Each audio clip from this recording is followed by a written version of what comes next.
What's up, everybody? Welcome back to my channel. My name is Taylor, and today we're going to be doing a book review on Such a Fun Age by Kiley Reid. And because I like a little slight, tiny, little minuscule amount of shade, yes, I did read this book. So, a brief synopsis in case your interest needs to be piqued just a little bit more.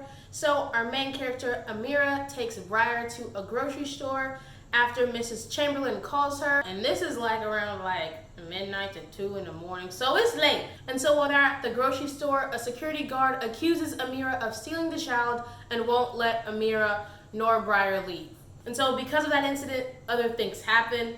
So if that interests you, I would say go read that book, then come back to this book review so we can get into it. Make sure to like, comment, and subscribe, and click that bell notification so you don't miss out on when I post. So without further ado, let's get into the book review.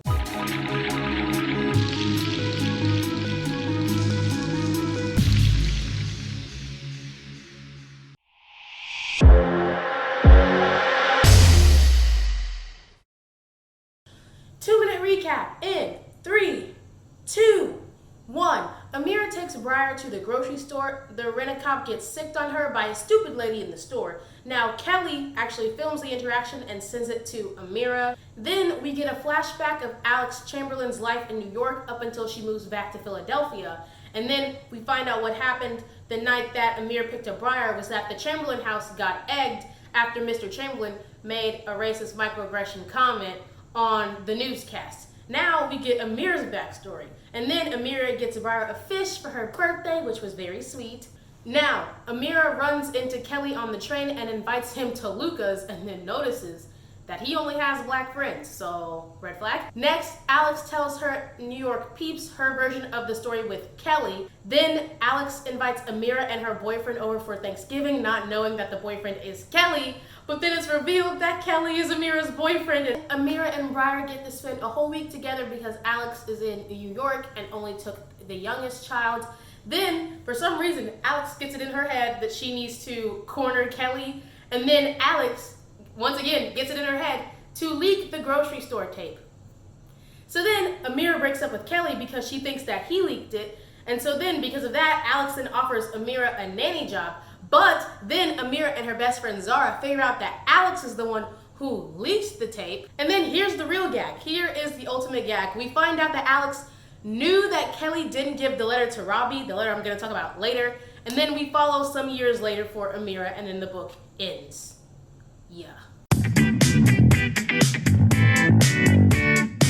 So, first favorite moment.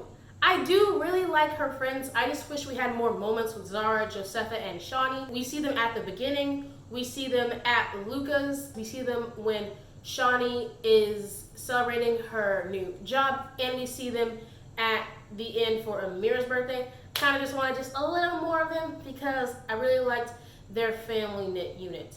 Okay, also, there was a really nice pun because Alix has this company called Let Her Speak, like Let Her Speak. And I was like, oh, because they're writing letters, it's letter. It's a good pun. Next, we get the info that Kelly and Alix knew each other and like they were a couple in high school, and I was like, juicy. My next favorite moment is when Alix mentions Robbie Cormier, and I'm literally just picturing Kevin Hart's character from CIA. Like, look, it's the Golden Jet. Look at him, Golden Jet. Next, when Shawnee gets her promotion, and I like that because yes, we love seeing black women succeed. There's this moment when Amira and Alix Chamberlain are talking, and then Briar is just singing in the corner, if you're happy and you know it, then row, row, row your boat to the store. I could not contain my joy. My next favorite moment is that her friends are really there for her though, like especially Zara, like she is on it. Like when they thought that Kelly was the one who leaked the tape, they were just boom, like they knew how to mobilize. And like even though they wrongly accused Kelly, Zara was like, so what is this? So after Kelly's been accused of leaking the tape and Amira's like, you don't even like that I'm a babysitter. And then Kelly's like, the only person that hates that you babysit is you, Amira. Oh my gosh, I lost it. I-L-O-S-T, lost it. Lost it. Okay, next, when Zara figures out that Alix leaked it, I was like, yes, Zara, your mind. Oh, it's amazing. And I also like, she was like, yo, I'm really sorry that I accused him, but the signs pointed to him. But yeah. And then also Zara, when she entered in the Chamberlain's house, she's like, I'm getting plantation vibes. I'm getting those vibes. I think something is up. I was like, Zara's instincts, A1. Could not ask for a better best friend. Also, they name dropped the show The Real, and I've been binge watching The Real since like a couple months ago, so I was like, yes, go on The Real. My last favorite moment is when Amira and Alix are talking on the news, and Amira tells Alix the same line Kelly told her all them years ago, which was, I think that you and me should go in different paths, and that those paths never again intersect.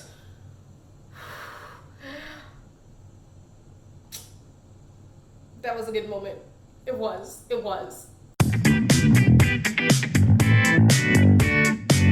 Okay, so first of all, my Yikes category is going to be thick. And it's not because I didn't like anything. It's just that the purpose of the book was to frustrate people because of actions that some people made. So I just want to talk about how frustrated I was with the actions that some of those people made. So let's get into it. First Yikes moment is when the old lady gets the rent-a-cop. And she tells the rent-a-cop, you know, I was just worried because they were just booty dancing. And I was like, how is dancing to I Want to Dance with Somebody by Whitney Houston booty dancing? Answer me that. Like, really, answer me that. And then on top of that, she's like, yo, I'm just going to call the dad and straighten this out. And the rent-a-cop was like, let me talk to him. Like, excuse me, back up. You're not even a real cop. Next, okay, here's my biggest thing, Alix. You're gonna notice I don't like her. First thing about her I didn't like is how she uses her own child to boost her status, right? So there's a moment she's trying to get on the Clinton campaign and she hasn't really heard anything, and she's right now speaking on this panel about like how women can have it all and be prominent in a career while also being a good mother. And Briar was like crying and like all that stuff, and she doesn't even really care about Briar, but she saw that as an opportunity to make a statement to breastfeed her child because she knew that if she did that on the panel that she would get views. Okay, Alix's voice, her inner voice is literally the most frustrating thing ever. Like, I really think she's a narcissist because literally something will happen and she only thinks about how this will affect herself. Which, let's just talk about Alix's narcissism. So number one, when the husband says the racist thing on the news and then their house gets egged. So basically, why'd the husband even say that? First of all, that's what she should have been wondering. Instead, she was like, will the Clinton campaign hear that my husband was involved in a racist incident? And then she's worried that Amira is going to quit because of the racist grocery store incident. She's not worried about how is Amira doing. She's worried, I'm going to lose her because if she quits, I have to actually watch my own child that I don't really like, and I don't really want to do that. I kind of like having the time to do nothing. She doesn't even ask for consent to hug Amira. She's like, Amira, can I give you a hug? After never having a hug with her for the years that Amira has worked for her. And she just hugs Amira. Never once did she let Amira confirm that she wanted to be hugged. And also going back to that whole incident, like she's doing way too much when she's talking to Amira about the incident. She's like, I don't even know what you're going through. I understand if you don't want to be here.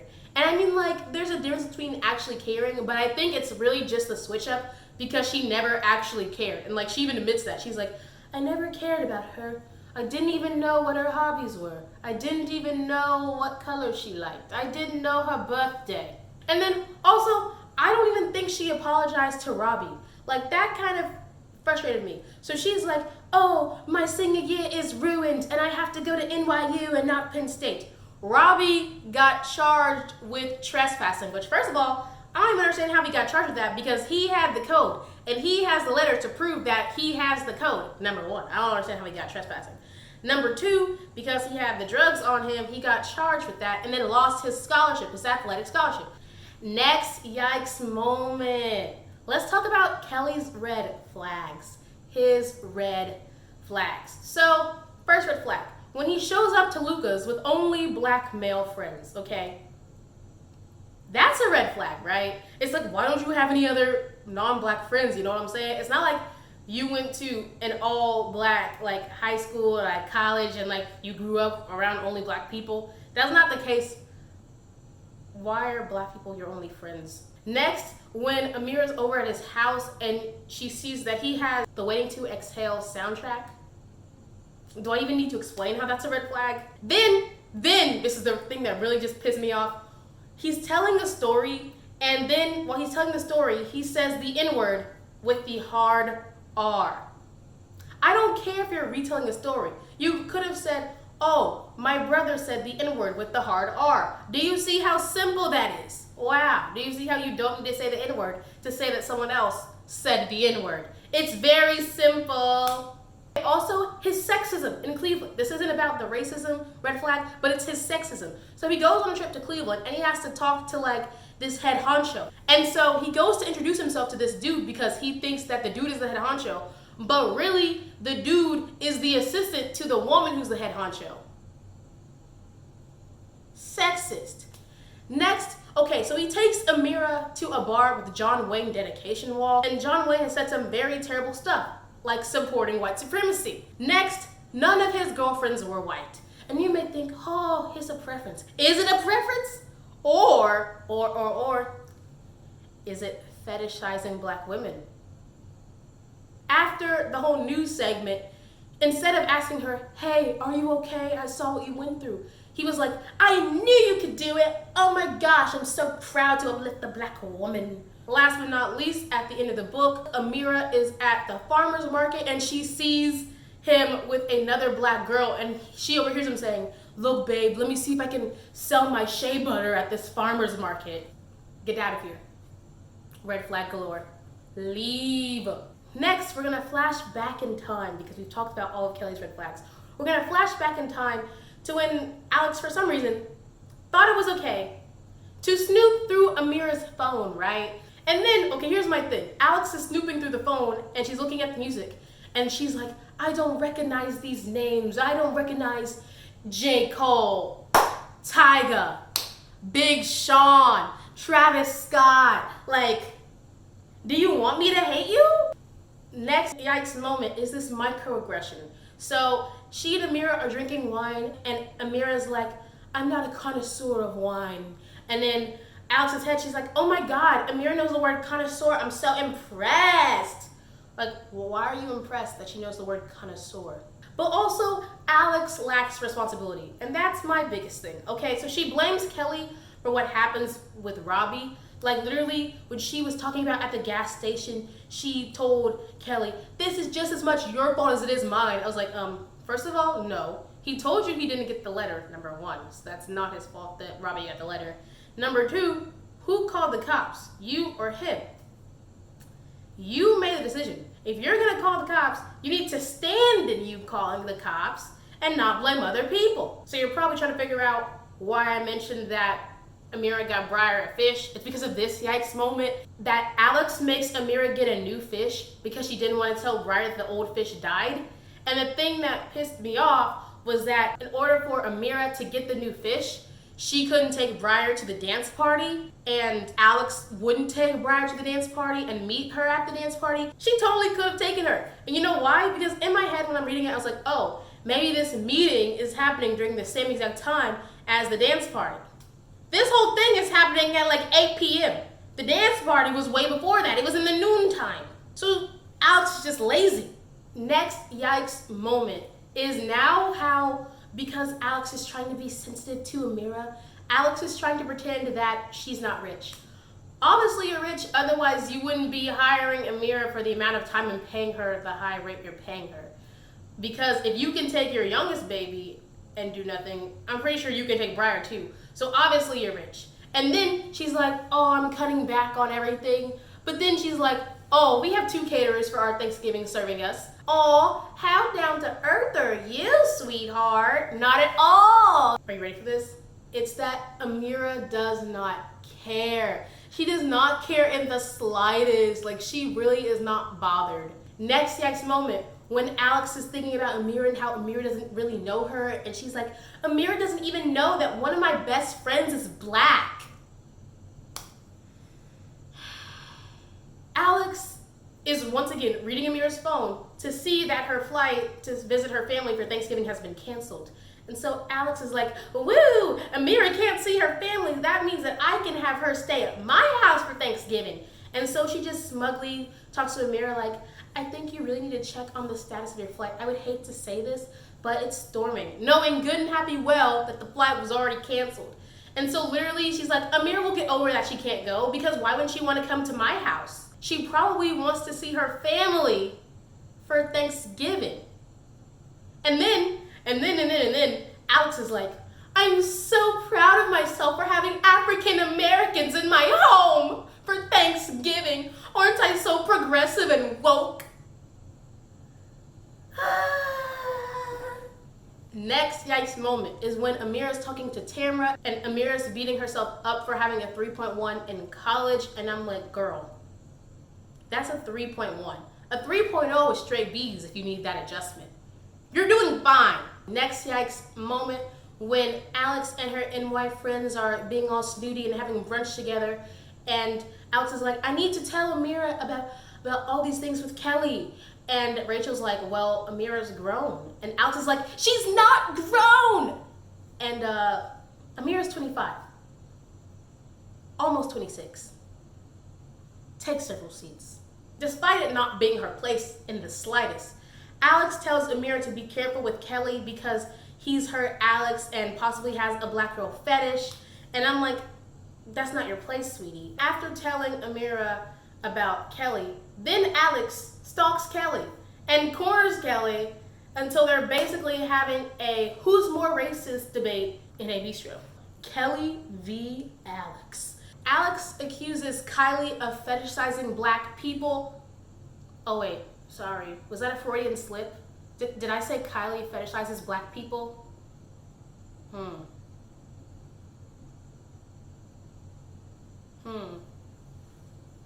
Sips tea. Alix accuses Kelly of fetishizing black girls and Amira, and then she's mad that she doesn't know about Robbie getting married. Why would you know about Robbie getting married? You ruined his life. He doesn't know you. He doesn't like you. Why would you be invited? Okay, Alix really does have some unresolved feelings for him, which I'm feeling that a lot of this stuff is all about, because literally she's looking at him like, oh my gosh, she's so hot. Oh my gosh. If you want to get back with him, just say it, sweetie. No need to make it about Amira. But even Kelly sees this. He's like, it all goes back to the letter. What does the letter have to do with Amira? And why are you, Alix, in Amira's relationship with Kelly? You don't know her. Do you not know that employers don't do this? Normal employers do not do this. My last two things about Alix versus Kelly is that Kelly brings up, why are you making Amira wear a uniform? Like, that's just ridiculous. And then Alix fixes her mouth to say that if Amira were wearing the uniform at the grocery store, that she wouldn't have gotten in trouble. I can't help her. She doesn't want to be helped. She can't get better. There's no hope. Just turn this video off. Turn this video. Just kidding. But the final nail in the coffin is when Kelly was like, if you really care about Amira, then why are you having her work today? Because today's her birthday. And all of this, and all of Alix not minding her damn business and trying to tell Amira who she shouldn't be with, and then stalking Kelly. When she comes home, Alix realizes, oh my gosh, I left Catherine, her baby, her less than 1-year-old baby, I'm pretty sure, home alone. She sees that Amira didn't log out of her email, which she was using to transfer some tickets where she was taking Briar to. So Alix opens Amira's email, takes the video that Kelly sent her from the email. She takes that video, saves it, and then sends it to Lanny to leak. Lanny, who is the news reporter, co-anchor for her husband. I was just so pissed. I was so pissed because here's the thing, right? All this time, Alix is doing all this about, I respect your privacy and your wishes, Amira. If you don't want it out, we shan't do anything.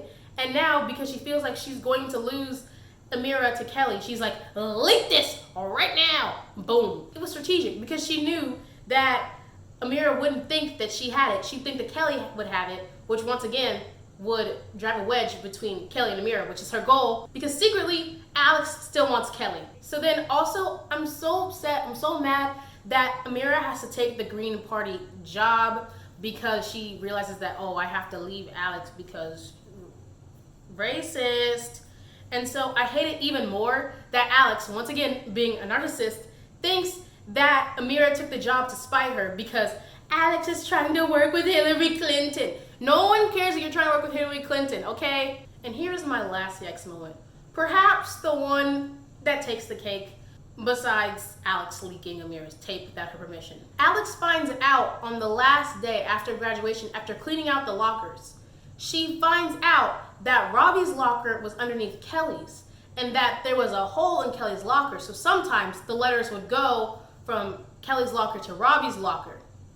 So she knew at that point that Kelly never did anything wrong. And yet, she still deludes herself into believing that Kelly gave the letter to Robbie because it's easier.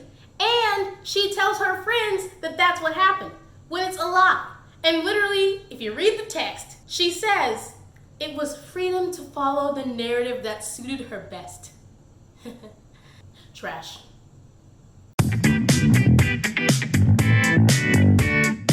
First moment when Kelly is like, you don't want to get that security guard fired? And Amira's like, why? So he can just get a job at another grocery store? Which, mind you, is something that cops have been known to do after they've been fired from one county, is that they just drive over and work in the next county or parish. Like, nothing happened. Next, I want to talk about influencer culture. Like, Alix is definitely a con artist. There's no other way to describe it. Alix is like, oh, I wrote a letter and got this wine sent to me for free because I told them that I'm having an event. And then Amira's like, oh, when is your event? She's like, oh, you think I'm having an event? I'm only gonna have an event when I write this book so that they think I didn't just gyp them of this wine. Amira not knowing what she wants to do with her life. But it's realistic because a lot of college students are in that space. They have no idea what they want to do. So I thought it was really great that Kiley Reid included that in the novel. Next, shake the table moment. Not to tell somebody how to parent, but there is no reason imaginable for Alix to have a babysitter. Number one, Amira only babysits one child. She only babysits Briar, not Catherine. If you're gonna have a babysitter, make them babysit both of your kids, not just one. And then next, Alix admits to just reading magazines and watching The Bachelor. Like, you can do that with your child that you're paying someone else to watch. And then also, last but not least, Amira can sense that Alix doesn't really like Briar, and that actually comes out when Amira's leaving. And you know, Alix was like, oh my gosh, she knows. I feel so exposed. Next, I'm gonna talk about Tamra. That is Alix's black friend. And let me just say that what this is showing us is that all skin folk ain't kinfolk. She just acts like she knows Amira and she can relate to Amira and who Amira is because Tamra's also black. And Tamra's like, have you seen Blackish? You have to see Blackish. It is a very important show. Like, Amira doesn't know what it's like to be black. And then also she comments on Amira's hair, like, what's that under your braids or under your weave? Like, is that real hair? Like, you should totally take it out and let it grow. Like, you don't know me, sis. Why are you talking to me about my hair? And then not only that, when she tells Alix that Amira is lost and has no sense of self and that Alix is her savior, you don't know Amira. You spent what, 30 minutes talking to her one-on-one at most? So how can you say something about you knowing her? And then when she tells Alix it's okay to leak the video and she says it's the best thing that could have happened to Amira. Once again, you don't know Amira. And then this is just my biggest thing. She gives her friends too many passes. And I don't know if she's like one of those like black people that like doesn't think they're black, but like her friends will obviously do some messed up stuff and it definitely has racist undertones and microaggressions. And she's just like, oh. Next, let's talk about Robbie Cormier. Okay, first of all, like I said, how's he trespassing if he has the code, okay? So next thing, let's just go back. So Alix says she didn't want to press charges. She just wanted him to leave. And she wanted everybody else at the party to leave. Now here's my thing. What do you think the police do? Do you think they just show up and they're like, leave, you hoodlums? No, they arrest people and charge people. Even if you say, I don't want to press charges, if they find something else that you have no relation to, they're going to press charges. And last but not least, possibly the most important shake the table moment, fake white allyship, which we really see between Alix and Kelly, like fake white allyship all the way around. So, first of all, with the racism, there's this weird ownership, right? Weird ownership of Alix keeps saying, I need to protect my sitter. And the way she's saying it, I was like, is she trying to say sister? Like, I need to protect my sister. But she's not your sister. She's your sitter. Your employee. Okay? Not your best friend.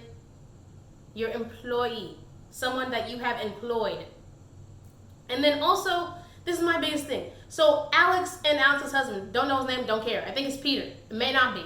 But they keep saying, oh my gosh, Amira's like family. Where'd you get that from? Because you invited her to Thanksgiving when she really wanted to be with her family? Because now that she went through an incident, you feel like you have to treat her differently so that she doesn't leave or press charges on you? Like, she's not your family. She's the babysitter. Next, the last two things are about Kelly using black people for clout, right? So in high school, he would only hang with the black people and for clout, because you know, they were like popping and popular. And then at Lucas, he's still black people popping for clout and stuff, and he only dates black women. And then that trickles into fetishizing black women. All right, everybody, so that concludes my book review on Such a Fun Age by Kiley Reid. I really enjoyed this book. I actually read this book once again. Slight shade. I talked about a lot of stuff, but on the off chance that I left anything out that you want to talk about, leave it in the comments. Make sure to give this video a big thumbs up and subscribe if you haven't already. And once again, you want to click that bell notification so you don't miss out on when I post. And all the stuff to say is bye-bye.